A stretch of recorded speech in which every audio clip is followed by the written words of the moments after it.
Oscar and Presley are two very lucky donkeys. They were being smuggled and destined for slaughter, but authorities intercepted the truck they were in and saved them from a cruel death. They're stubborn, but they're very forgiving and they're very loving. If you're having a bad day, the best thing to do is cuddle a donkey. Oscar and Presley now spend their days relaxing in this field in South Africa. But not all donkeys in this part of the world are so fortunate.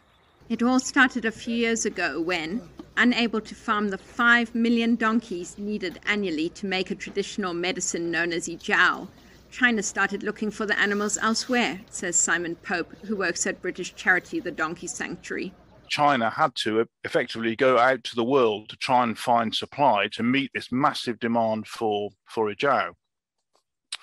And that meant going to places where donkeys were quite common, and that, inevitably that's Africa, where for centuries they've been used as a beast of burden. While some in Africa were willing to sell their animals, others were not, so local criminal gangs began to steal donkeys.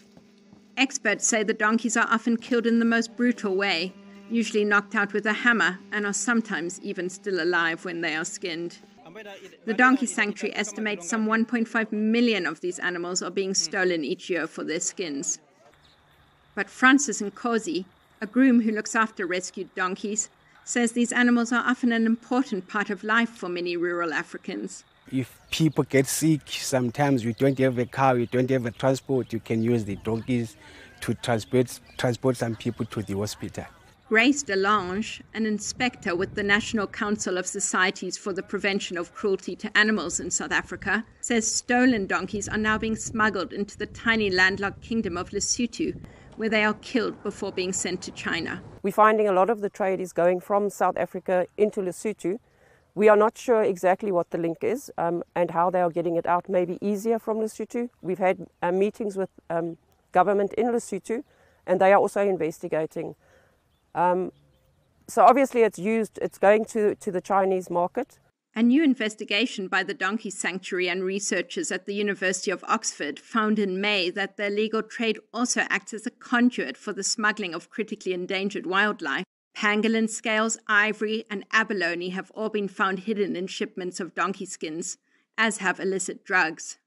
Pope says some African countries are now fighting back.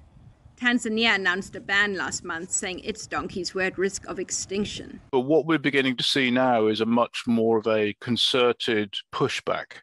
But Africa's donkeys will continue to be at risk of being targeted by criminal enterprises as long as there is demand for Ejiao in China. Kate Bartlett for VOA News, Johannesburg.